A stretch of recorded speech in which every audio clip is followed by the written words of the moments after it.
नमस्कार दोस्तों, हमारे YouTube चैनल एजुकेटरी में आप सबका हार्दिक स्वागत है। फ्रेंड्स, आज हम कक्षा 6 विषय सामाजिक विज्ञान हमारा राजस्थान के अध्याय 4 राजस्थान में प्राचीन सभ्यता स्थल के अभ्यास प्रश्नों को हल करते हैं।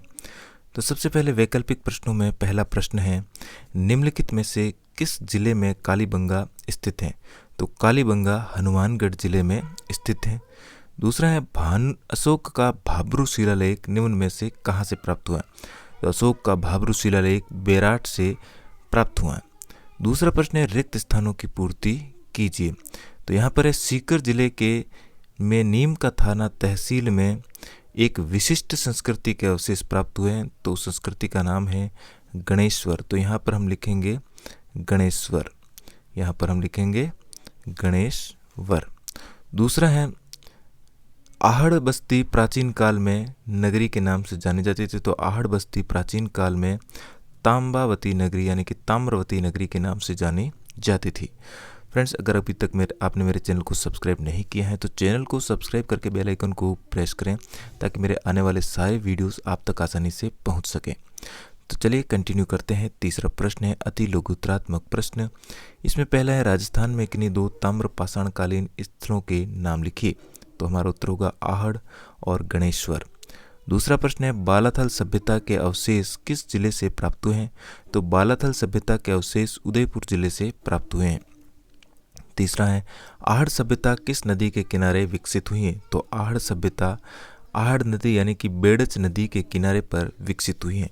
चौथा है, लघुत्रात्मक प्रश्नों में पहला है, राजस्थान में सभ्यता के प्राचीन स्थल कौन कौन से हैं? किन्हीं दो का वर्णन करें। तो राजस्थान में सभ्यता के अनेक प्राचीन स्थल हैं। इनमें से प्रमुख कालीबंगा, आघाटपुर या आहड़, बालाथल, गणेश्वर, बेराट आदि हैं। इनमें से दो स्थलों का संक्षिप्त वर्णन निम्न है। सबसे पहला स्थल हम देखते हैं कालीबंगा। तो कालीबंगा यह हनुमानगढ़ जिले में घग्गर नदी के किनारे स्थित है।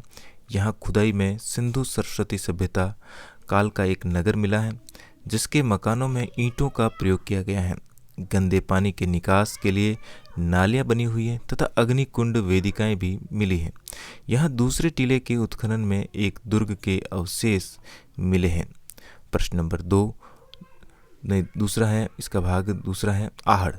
तो आहड़ प्राचीन सभ्यता स्थल उदयपुर के पूर्व में बेड़च नदी के किनारे स्थित है। यहाँ से प्राप्त मकानों की दीवारों, पत्थरों एवं मिट्टी से तथा छत्ते बांस और केलू से बनी होती हैं। आहड़वासी बर्तन बनाने की कला में निपुण थे। यहाँ से उत्खनन में अनेक सामग्री प्राप्त हुई हैं। यह ताम्र पाषाण कालीन सभ्यता थी। तो यहाँ पर कुल मिला के दो स्थलों का वर्णन हमने किया, कालीबंगा और आहड़। अब दूसरा प्रश्न है, कालीबंगा पुरास्थल की विशेषताओं का उल्लेख कीजिए। तो यहाँ पर कालीबंगा पुरास्थल की प्रमुख विशेषताएं निम्नलिखित हैं। यहाँ खुदाई में सिंधु सरस्वती सभ्यता काल का एक नगर मिला है जिसके मकानों में ईंटों का प्रयोग किया गया था। मकानों में 4-5 बड़े तथा कुछ छोटे कमरे होते थे। बस्ती के गंदे पानी के निकास के लिए यहाँ लकड़ी व ईंटों की नालियाँ बनी हुई थी। यहाँ चबूतरे भी मिले हैं जिन पर अग्निकुंड यानी कि वेदिकाएं बने हुए हैं। शायद इनका प्रयोग धार्मिक कार्य हेतु किया जाता था। दूसरे टीले के उत्खनन में एक दुर्ग के अवशेष मिले हैं। इस क्षेत्र में नगर की प्राचीर के बाहर जोती हुई कृषि भूमि के साक्ष्य भी मिले हैं। खुदाई में गाय के मुख वाले प्याले, तांबे के बैल, कांस्य के दर्पण, हाथी दांत का कंघा, मिट्टी के बर्तन, कांच की मणियाँ, खिलौने आदि भी प्राप्त हुए। कालांतर में नदियों का पानी सूखने और मरुस्थल के बढ़ने से यह समृद्ध बस्ती उजड़ गई। इसके साथ ही हमारा आज का पाठ यहीं पर समाप्त हुआ। हमारे समस्त पाठों के प्लेलिस्ट आपको हमारे चैनल में मिल जाएंगे, आप वहां पर जाकर अध्ययन कर सकते हैं। वीडियो अच्छा लगा तो लाइक, शेयर और चैनल पर पहली बार आए तो चैनल को सब्सक्राइब करना बिल्कुल न भूलें। मिलते हैं इसी प्रकार के एक और वीडियो में। धन्यवाद।